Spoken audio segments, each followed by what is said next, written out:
Welcome to the United Cast. It's Entertainment Talks podcast for Man United and football. I'm your host Matthew, and this is talking about Manchester United's 4-1 win away against Newcastle in the Premier League, which just finished. I wanted to do a podcast straight away today, and just do that. Simply put, two things I want to talk about off the top before I even get into the game.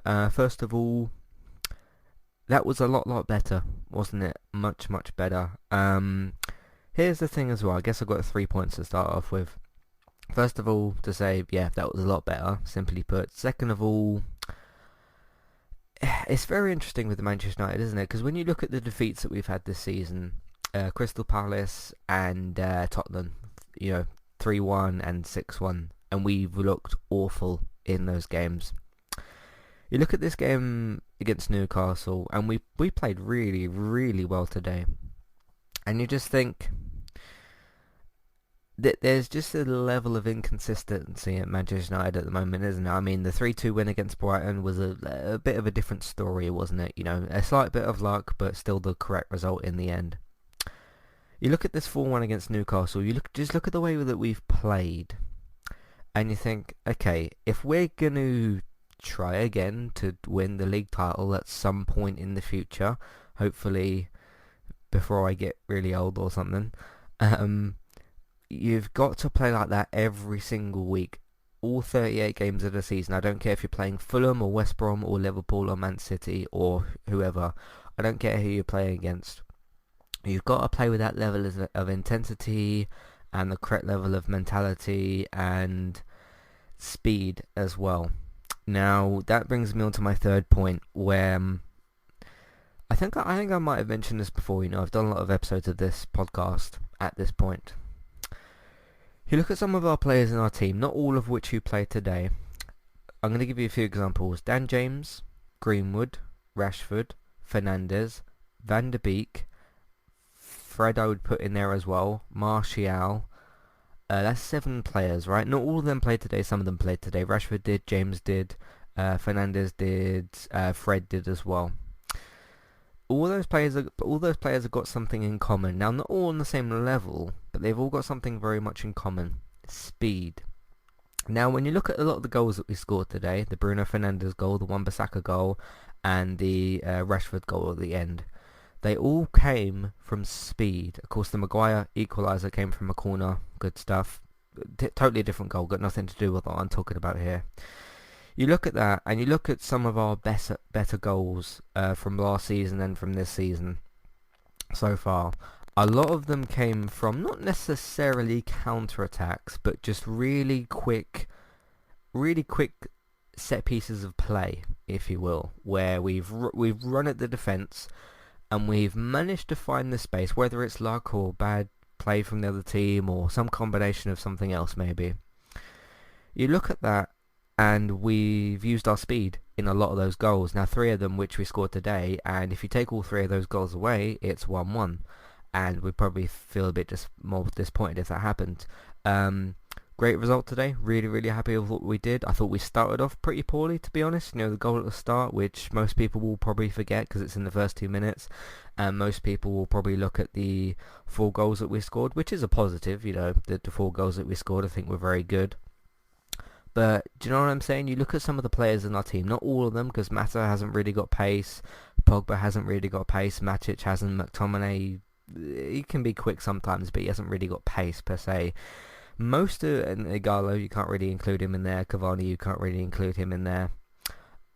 Most of our players, the majority of our attacking players, have got a lot of pace, and Ole needs to find a way to, in his tactics, use that a bit more. Because we look at the mould of the mould of the majority of the team, most of them have got very good pace. Now, I'm not saying all of our goals are got to come from that, because some teams will play a lower block and it will be more difficult to score those sorts of goals. So you've got to find other ways as well, but you've got to lean on your strengths a bit more, and pace is certainly one of our strengths in the team. It's undeniable, really, and it's noticeable because that was 3 of our goals today, and if we don't score those 3 goals, it's 1-1. So it's pretty much as simple as that. Just to go through the goals. Yep, sure, own goal at the start, deflected goal, felt a bit deflated. with that. And just to rewind a little bit past that, the team selection comes out. Maguire and Lindelof are both starting. They've played particularly badly this season. I thought they were both good today. Not excellent, but good. They were okay. They were good today. They still made a few mistakes here and there. Maguire obviously scored, which is good because that's what we brought him for the tall player that can head the ball both defensively and defensively. And it's great that he scored again today. But I looked at the team and I thought, okay, Rashford up front, is that going to work really well? Mata on the right again. We've never really used him in the number 10 slot, which is going to be his prime position, but of course we've got Bruno Fernandes for that, so it's going to be difficult to fit both of them in the same slot, I suppose. Maguire and Lindelof starting. They've looked shaky. Wan-Bissaka has been a bit shaky, so is Luke Shaw. So he plays our traditional back four, and I just had these nerves going into this game of like, Rashford up front, is he going to be able to do well? Because I remember the period last season when Martial was injured, and I think Greenwood was injured as well or something. He must have been. And Rashford didn't play particularly well, and that was about a 3 or 4 game stretch, and it made him look really awful as a player, but I think he was brilliant up front again today.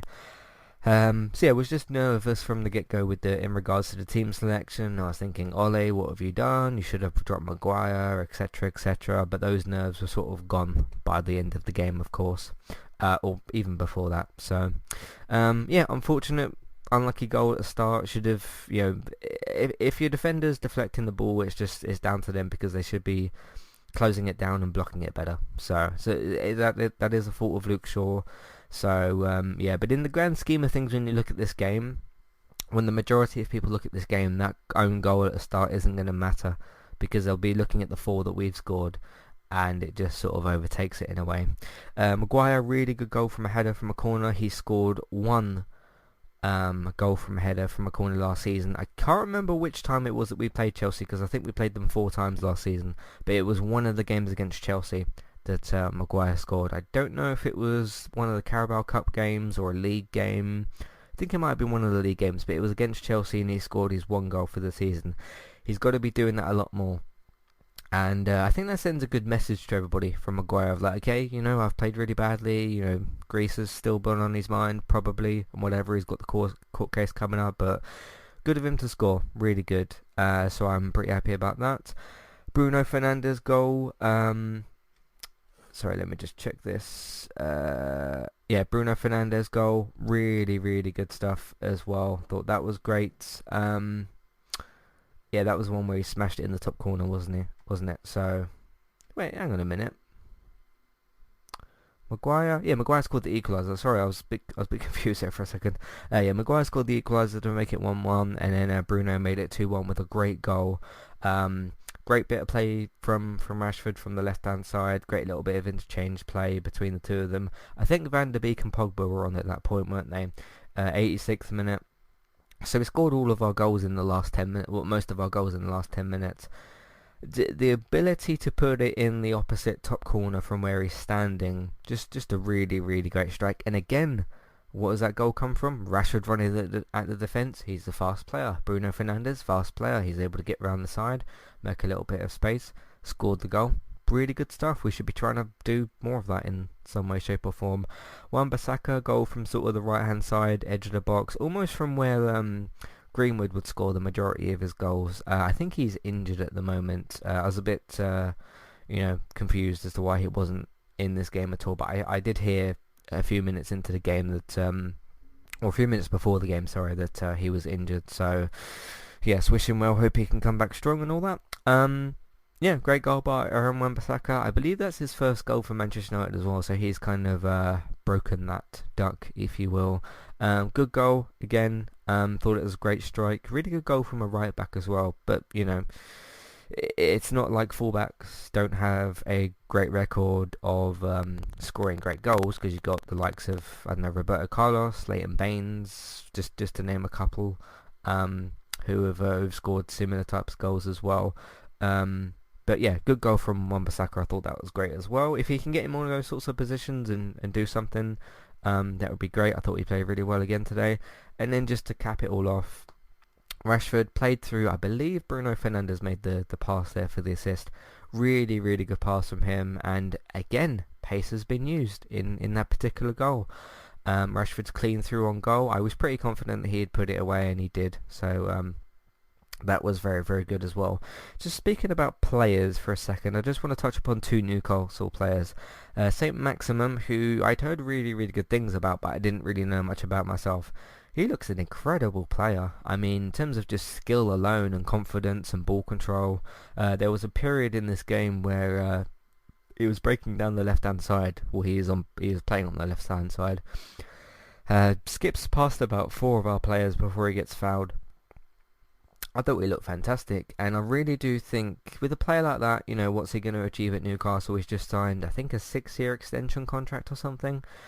Put him into like a Leicester or an Everton, or one of those, not like a Man City or a Liverpool or one of the like really, really big clubs, because I don't think he'll get as much game time. But put him in the team that's kind of climbing the ladder a little bit, someone like a Leicester or an Everton or even Aston Villa at the moment, and I think he'd do even better. He'd look like at the moment he looks like a big fish in a smaller pond, so I'm interested to see what he'd look like in a bigger pond, if that makes sense. But I thought he looked incredible in this game. Very, very skillful, very confident, great ball control, and every time he was on the ball I felt like something was going to happen. So that's my first sort of experience of watching Saint Maximum, and he certainly impressed me. Darlow made some really, really good saves in this game as well. Thought he was great. So I just wanted to touch upon two Newcastle players in this game. Nobody else particularly stood out necessarily. John Joe Shelvey was alright, but that's John Joe Shelvey. So, but yeah, just it's interesting, isn't it? If you look at this performance and then you look at the Tottenham game or even the Crystal Palace game, there's clearly such a difference in mentality, but it's no use if, we win this game 4-1, great, that's all good, great goals, all that sort of stuff.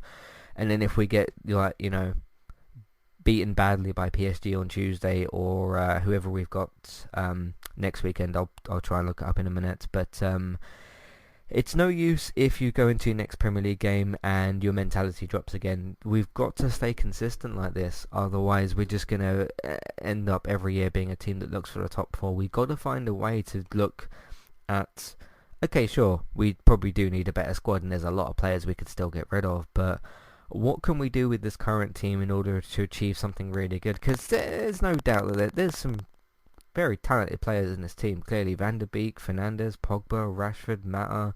I think Dan James is pretty good.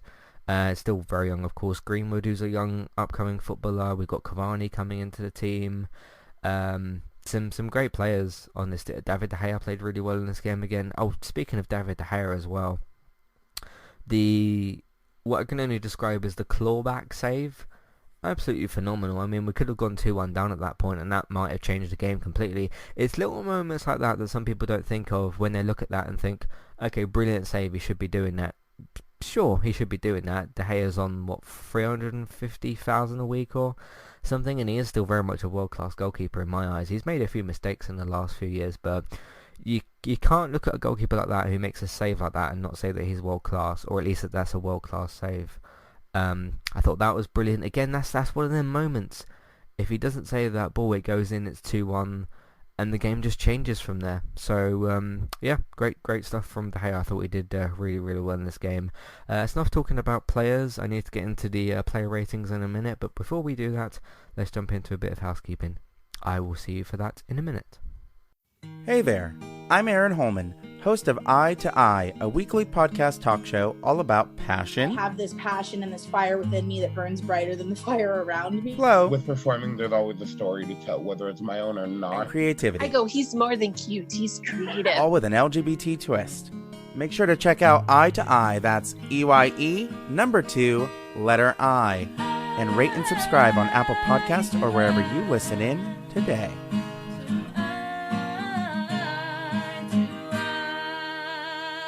I'm Christy. And I'm Jackie. And we are Killer Fun. We explore the intersection of crime and entertainment every other week. For as long as people have been communicating, they have been talking about who did what to whom, and is that socially acceptable? Because the boundaries of society, crime, and entertainment have always gone hand in hand. The more salacious, or weird, the better. From books and movies to television shows and games, we look at how life and art imitate and inform one another. And we can't get together and not laugh. So let's face it, there's going to be laughing. Killer Fun is available anywhere you listen to podcasts, so join us.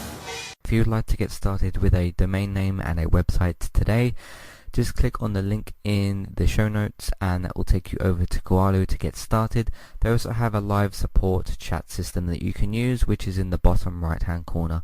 So get started with a new website and domain name today with Koalu. Hey everybody, if you would like to get the ad-free versions of all of our podcasts and support Entertainment Talk along the way, all you need to do is head over to patreon.com/entertainment talk. Sign up either as a creator or as a Patreon. There's no difference there. That's just the option for either becoming a creator now or just staying as a patron for the moment. And then all you need to do is support us at the $1 level tier. That will get you access to all of the ad-free podcasts that we've done in the past, and get you access to all the ad-free podcasts in that month as well. So it's a great way to support us on Entertainment Talk and to get rid of the ads and get your ad-free podcasts. You can also become a patron at the $3 level tier. That gets you access to ad-free podcasts and allows you to redeem a review of a TV show or a film of entirely your choice. That's one per month for either a TV show or a film review, which is at the $3 level tier. As always, thank you very much for listening. Back to the show. Alrighty, recently on Entertainment Talk did I guess you could call it reaction podcast, I don't really know what else to call it. The BBC have commissioned an upcoming 3-part drama series talking about the life of Jimmy Savile, because we really need to go over that again, don't we? I talked about, the podcast is called Reaction, the BBC looks desperate with new Jimmy Savile drama. Now bear in mind this is not a documentary, this is a drama about Jimmy Savile, so somebody is going to have to play the role of Jimmy Savile. Best of luck to whoever that is, you've got a hell of a job on your hands, but yeah, just went into how that makes the BBC look desperate, and yeah, all sorts of other things. You can listen to that if you want to do that as well. Star Trek Discovery is back for its third season 3 episode 1. I covered that. I'll be continuing those podcasts on Fridays when the episodes come out on Netflix in the UK, and you can of course watch that on CBS All Access if you're in the US. Fear the Walking Dead is back, season 6 episode 1. An interesting start to the season, certainly lots of talking points. By the way, if you're in the UK and you don't want to wait for the Amazon Prime season to drop, because it drops as a box set a few months after it's finished, the season pass is available on the Microsoft Store. I'm not sure about PlayStation. It should be the same on PlayStation as well. But if you look in your stores on PlayStation or on Xbox, if you look under the TV section or search for Fear the Walking Dead, you should be able to buy a season pass. So if you haven't got AMC UK through BT TV, because there's not many people that do have that, you can still watch the episodes in other legal means, if you want to put it like that. But yeah, you can search. So if you search for Fear the Walking Dead on your TV section of the store, you should be able to find that as well. If you can't manage to find it and you want some help, I'm willing to help out with that. But yeah, that's Fear the Walking Dead season 6 episode 1, so look out for that as well. We also got The Walking Dead World Beyond, so the other spin-off for The Walking Dead is still continuing. Season 1 episode 2, me and David covered that. That's on Amazon Prime weekly in the US, so there's that as well. Becoming Heisenberg for the Breaking Bad podcast, season 1 episode 6, the penultimate episode for the season. Just a quick note on that, the season finale episode will be out on Wednesday, and then the week after that I'm gonna let the season finale episode be out for a week. We're gonna do a season 1 feedback podcast, so if you still want to get in your thoughts, feelings, questions, comments or concerns or whatever, you've still got plenty of time to be able to do that, so keep that in mind as well.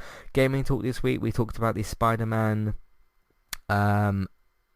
model actor thing, the actor who's doing the actual body for Spider-Man, not the voice actor, the character model, if you want to call it that, has been recast for the PS5 remaster of the PS4 game, and we had some questions and whatever about that, so we talked about that as well. So Yuri Lowenthal is still going to be doing the voice, but there's a new actor for the character model, basically. So we talked about that. We talked about PlayStation 5's backwards compatibility, some save file stuff, games that aren't going to be compatible, and a whole bunch more as well. Chat Podcast is out for this month, for September 2020, so you can check that out as well. And that's pretty much everything we're doing on entertainmenttalk.org and on podcast platforms. Don't forget as well, we have done a podcast for the boys, so check that out for the content for season 2. Alright, let's get on to player ratings. David De Gea, I'm easily going to give a 10 to. I thought he made some phenomenal saves in this game that could have changed the whole dynamic of the game. So he was fantastic again, going to give him a 10. Sure, a goal was let in, but it was more Luke Shaw's fault than the goalkeeper's, I guess. But I'm still going to give him a 10. I thought that he saved part of the game for us. So really good stuff. Wan-Bissaka I thought was a lot better in this game. I'm going to give him an 8. Really good first goal. Looked a lot more composed. Mentally looked a lot better in the game, and just overall had a really good game. So I'm going to give Wan-Bissaka an 8. Lindelof and Maguire, I'm going to give... What do I give Lindelof and Maguire? They didn't do anything... They didn't make any blatant mistakes like Maguire did against Tottenham, or how Lindelof did against Palace or whatever. They didn't do anything particularly badly. They didn't do anything particularly special. They didn't really stand out. I'm tempted somewhere between a 6 and a 7, so I'll say 6.5 just to be whatever. Yeah, Maguire, you know what, I'm going to give Maguire a 7. I'll give Lindelof a 6.5. I'll give Maguire a 7 just because of the goal that he scored. I didn't expect to be giving Maguire a 7, but I guess we've ended up here. So, yeah, again... These headers from corners, he should be at least getting his head to them a bit more, you know, and he scored in this game, and I can't really take that away from him. I thought they both looked a bit more composed, still looked a bit nervous at certain points, but slightly more composed than usual, I suppose. But yeah, that's pretty much what I'm going to give them. Luke Shaw I thought was fantastic today. I'm going to give him an 8. I thought we got forward really well. Defensively, sure, he made the mistake. I'm not giving him a 10, I'm giving him an 8. So, yeah, but I thought he got forward really well. Be interesting to see how Ollie balances him with Alex Telles, because Telles was on the bench today, didn't get to make an appearance, unfortunately. I would like to have seen him. That would have been pretty cool. But yeah, Luke Shaw I'm going to give an 8 to. McTominay I'm going to give a 6. Not particularly impactful in the game. Made a few mistakes here and there. When he did get the ball and make a couple of useful passes, that was pretty good. There's a lot of criticism out there for McTominay, and I don't really quite understand it, so I don't know. You know, some people have different opinions, that's perfectly fine, but I'm going to give McTominay a 6. Fred I'm going to give an 8 to. I thought he was brilliant today, won the ball a lot, made a good few passes, just did his job in midfield and did it really well. I thought he was brilliant. Juan Mata, if I were to give different scores for defence and attack, I'd give Mata pretty different scores, but overall I'm going to give him an 8 as well. I thought going forward he was fantastic today. Defensively, not so much. Did some really good stuff in attack. A couple of assists here and there. I think he did really well overall. So yeah, good stuff from Mata today. Bruno Fernandes, I think I'll give Bruno my man of the match again today. Rashford played really well, but I'll give Fernandes my man of the match. I'll give him a 10.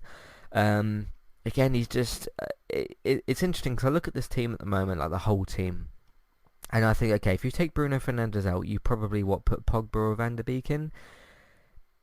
But I just don't think anybody else in this team has got the same impact that I almost said Maguire. Nobody really does the same job that Fernandes does for this team. Like he's very specific and does a very specific role in this team, and he just always does it so well. Did finally, unfortunately, miss a penalty. It was going to happen at some point, of course, but he scored, was it 17 or 18 penalties in a row? I think it was 17, so this would have been his 18th in a row. Not a great penalty necessarily, but made up for it with a brilliant goal at the end of the game.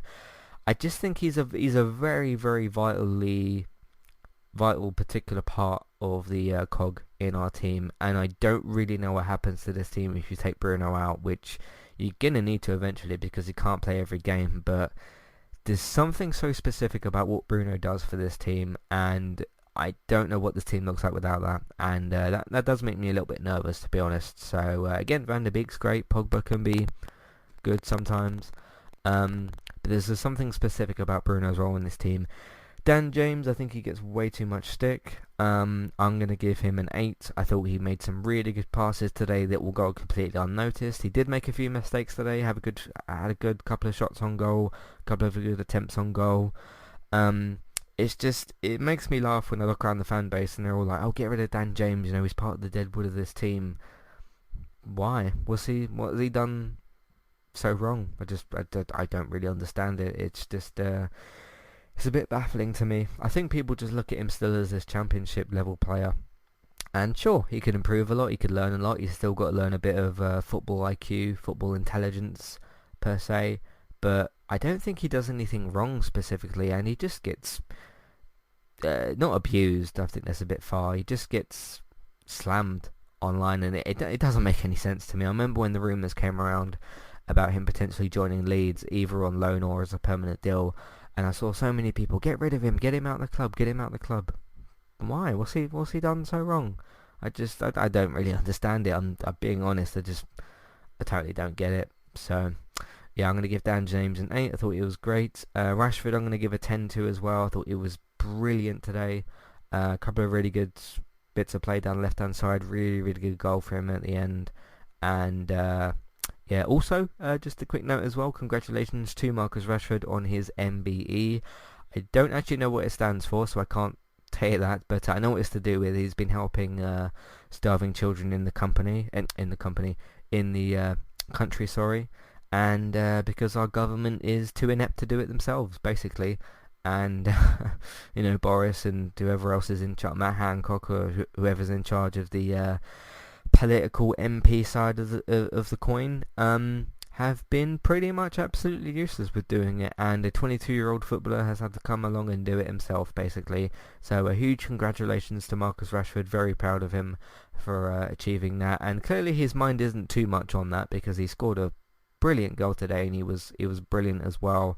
But yeah, big congratulations to him as well. That's no small thing, I think when you look at the, let's be honest, imbalance in the world, there's people that are just too rich that don't know what to do with their money, and there's people that are just, incredibly poor, and it's unfortunate. And the one thing I think we can all agree with in this world is that there's no excuse for starving children. Fair enough if the parents aren't able to, necessarily afford what they can, then they should have things like benefits and government that step in. And clearly that hasn't really been in place, and Rashford's had to sort of help and do it out himself. He shouldn't have to. He's not part of the government. It should be up to them to sort of sort it out and everything. And I don't mean to be, too political here or whatever, but I think it's just fairly obvious what I'm saying. He shouldn't have to step in and do that, but he has done, and he's helped out a lot of children, from what I understand as well. And that's a really incredible thing as well. I do think that whatever level of a celebrity you are, whether you're a footballer or you're Jeff Bezos, who has billions of dollars, or Bill Gates or whoever, I just think at the end of the day, if you're a person that's got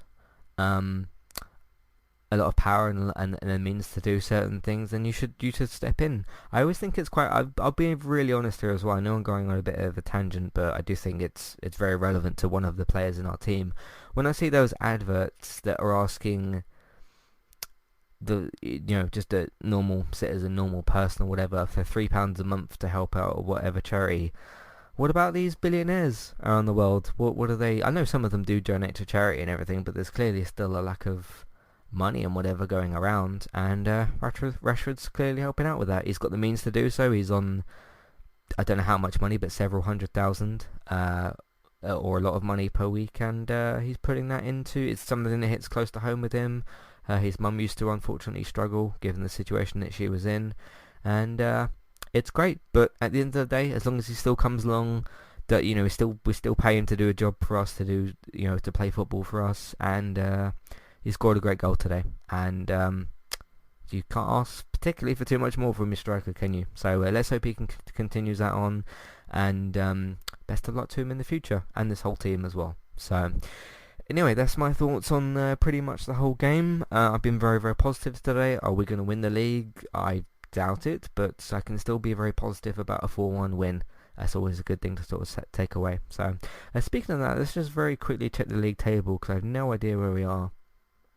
We're currently 14th. There is 2 other teams above us on 6 points because we got 6 points. So do Palace and West Ham, but they have a better goal difference. And Everton did get that draw today against Liverpool, didn't they? Very controversial with the VAR and whatnot. Yeah, so they're 3 points clear of Liverpool. I think that sends a big message as well. So lots of very interesting things happening. The top 4 in the Premier League is Everton with 13 points, Liverpool with 10, Aston Villa, who've got 2 games in hand because they played 3. Liverpool and Everton have played 5, and then 9 points behind. So if Villa win those 2 games in hand, I don't know who they're against because I don't really follow Aston Villa. They could go top of the league. So and then Leicester in 4th with 9 points as well. So interesting stuff. Very, very interesting. We still got a game in hand, of course, as well. So we'll see how that goes. But that, I think, wraps up this episode of the United Cast. Thank you all very much for listening to this longer edition, I suppose. They're usually about 30 minutes anyway, so it's not like it's particularly longer. Let me know your thoughts, feelings, questions, comments, maybe concerns about the performance today, the team in general, your thoughts on Marcus Rashford and the imbalance of money and riches in the world, I suppose, if you want to give your thoughts on that. Matthew at entertainmenttalk.org, Twitter eTalkUK, there's a contact page and information in your show notes as well. You can find everything that we've got on entertainmenttalk.org, lots of TV, video games, films, and Manchester United coverage as always as well, so keep your eyes on the website. If you want to find other people involved with Entertainment Talk and some other things as well, David is of course working on geektown.co.uk if you're up-to-date reliable TV and film news. If you want Geektown Radio episodes, they are on Tuesdays, so look out for those for up-to-date reliable TV and film news. Weekly Geektown TV podcasts on Tuesdays, or you can head over to geektown.co.uk throughout the week. Bex is streaming at the moment on Twitch. If you search for her, Trista Bytes, Trista Bytes, lots of gaming, geeky chatter, fun stuff, and other things as well. So if you search for that on Twitch, you should be able to find her on there as well. You can support us through other means as well. We are on Patreon. You can have a look at the $1 and $3 level tiers for instant ad-free podcasts. Instant and ad-free podcast and review options. Amazon affiliate link. If you're buying stuff on Amazon, we can get a small cut of what you spend, a bit of it might cost you extra. iTunes feeds, please also look for us on there. So if you search for Entertainment Talk, get yourself subscribed, either the individual feeds or the main feed, and then of course search for Geektown and get subscribed over there, rate and review and all that stuff as well. Word of mouth, you can simply tell people that you know about the website, the iTunes feed, Drista Bytes on Twitch and Geektown as well. Social media, you can do the same thing but through Facebook, Twitter, and if you can in different Facebook groups, and also look out for Let's Play Sundays. Thank you very much for listening. Let's see what happens on Tuesday against PSG. In the meantime, thanks for listening, and I will see you next time. Goodbye.